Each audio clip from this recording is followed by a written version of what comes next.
Assalamualaikum warahmatullahi wabarakatuh. Bersama saya Sahroni, SPDI MPD, di channel saya, channel YouTube Sahroni bin Anwar Ali Official. Pada kesempatan pagi hari ini, berjumpa lagi dengan rekan-rekan para pemirsa. Saya akan membahas tentang 3 model pendidikan di Indonesia. Sebelum masuk kepada tema pembahasan pendidikan di Indonesia dengan kurikulum yang saat ini digunakan pemerintah adalah IKM atau kurikulum merdeka atau juga disebut dengan kurikulum nasional resmi bergulir, ya, yang mana tujuan utama dari kurikulum ini adalah memastikan bahwa pendidikan atau pembelajaran yang dilaksanakan oleh para pendidik, oleh para pengajar itu berdasarkan pada siswa. Ya, artinya bahwa kurikulum ini memastikan siswa lebih aktif dalam mengikuti proses belajar mengajar. Terlepas dari pro kontra dari kurikulum yang digunakan oleh pemerintah, tentu kita juga memberikan apresiasi yang sebesar-besarnya kepada pemerintah Indonesia yang telah berhumus-humus, berjibaku untuk terus melakukan upgrade agar kurikulum yang digunakan di Indonesia tidak tertinggal dengan apa yang ada di negara-negara utama atau negara maju. Gitu. Kenapa begitu? Karena memang pendidikan ini adalah tolak ukur maju tidaknya sebuah bangsa. Jika kita melihat dan kita runut bagaimana suatu bangsa itu maju atau tidak di masa lampau, itu tidak terlepas dari pendidikan itu sendiri. Nah, menurut saya pendidikan yang telah ada di Indonesia ini modelnya ada 3. Yang pertama adalah model lembaga pendidikan the best process. The best process ini kalau kita artikan ya proses yang terbaik. Sekolah yang menggunakan atau lembaga pendidikan yang menggunakan the best process itu lebih banyak model boarding school atau pesantren. Karena apa? Karena memang pendidikan di boarding school itu menggunakan sistem pendidikan karakter 24 jam. Tidak hanya sekedar transfer of knowledge ya atau transfer ilmu, tapi lebih daripada itu the best process ataupun proses pendidikan yang dilaksanakan di pesantren itu tidak hanya mengacu pada aspek kognitif ataupun intelektualitas saja, kepintaran tentang matematika atau eksak yang lainnya, tidak. Tapi lebih daripada itu, bahwa proses yang terjadi di lembaga pendidikan boarding school itu selaras antara intelektual, spiritual, dan emosional. Kemudian ciri-ciri yang selanjutnya, lembaga pendidikan yang menggunakan model the best process adalah lembaga pendidikan yang dalam proses penerimaan peserta didik yang baru tidak mengedepankan pada aspek intelektual atau kognitif semata. Nilainya berapa? Ya, atau ranking berapa yang akan diambil? Apakah ranking 1 sampai 10 saja, yang lain tidak? Gitu. Tidak semacam itu. Tapi the best process adalah siapa yang mendaftar duluan, maka dia diterima.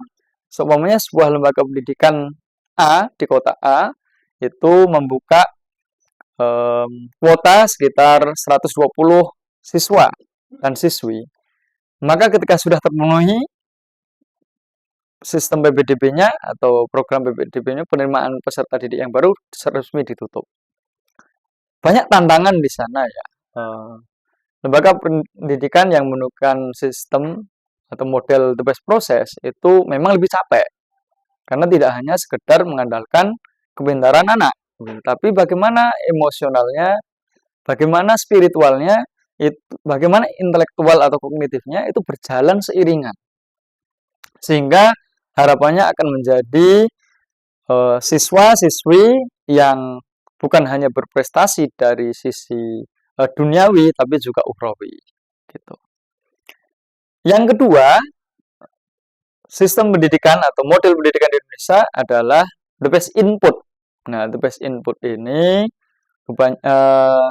lebih banyak dilakukan oleh sekolah-sekolah favorit atau sekolah yang mengedepankan pada standar nasional atau internasional dari sisi kualitas yang diharapkan. Modelnya biasanya di sistem PPDB-nya dilaksanakan penjaringan dan penyaringan secara rigid. Seperti contohnya adalah keterbalikan dari the best process. Kalau the best input, ini adalah sekolah yang memang menyeleksi calon peserta didiknya dari awal. Ya, dari awal. Sehingga bisa jadi yang dipilih hanya ranking 1 dan sampai dengan ranking 5. Atau nilai tertinggi pertama sampai dengan nilai tertinggi 5 atau 10. Jika mengacu pada sistem yang sekarang tidak menggunakan model peringkat 1, 2, dan 3 dan seterusnya gitu. Apa kelebihan dan kekurangan dari the best input? Kelebihannya the best input tentu saja memudahkan pendidik atau pengajar di lembaga tersebut dalam proses belajar mengajar karena yang diajar itu adalah siswa-siswa yang terbaik gitu, sehingga tidak perlu capek-capek, gurunya cukup menjelaskan sekali 2 kali paham. Berbeda dengan the best process. The best process bisa jadi tidak cukup hanya di kelas saja, dilanjutkan di asrama ya. Waktu belajar malam tetap didampingi oleh mungkin pembina asrama dan sebagainya. Kalau the best input, kemungkinan besarnya atau dapat dipastikan bahwa para siswa-siswinya memang secara intelektualitasnya menengah atas, sehingga lebih mudah memahami dan mencerna pembelajaran yang diberikan. Kemudian yang ketiga adalah sistem pendidikan di Indonesia adalah the best output. Apa maksudnya the best output? Ini biasanya banyak digunakan lembaga pendidikan yang bekerja sama dengan sistem pendidikan dari luar, umpamanya bekerja sama dengan Cambridge, English Cambridge, ya, Mentari biasanya di Indonesia ya, salah satu contohnya. Dia melakukan kerjasama dengan sekolah-sekolah untuk memastikan bahwa sekolah ini adalah sekolah standar internasional dengan pembelajaran beberapa mata pelajaran itu atau menggunakan berbahasa Inggris atau berbahasa internasional, dan dipastikan bahwa para siswa dan siswinya lulus dari sekolah tersebut memiliki kualifikasi atau kualitas dari sisi pembelajaran dan juga bahasa Inggrisnya bagus begitu.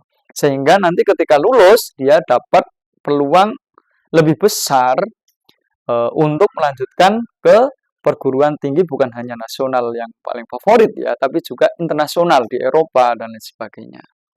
Demikian 3 model pembelajaran di Indonesia yang saat ini terus dikembangkan oleh banyak lembaga pendidikan di Indonesia yang terus berkembang. Tentu ini menjadi tambahan pembahasan tentang sistem pendidikan itu sendiri. Terima kasih. Wassalamualaikum warahmatullahi wabarakatuh.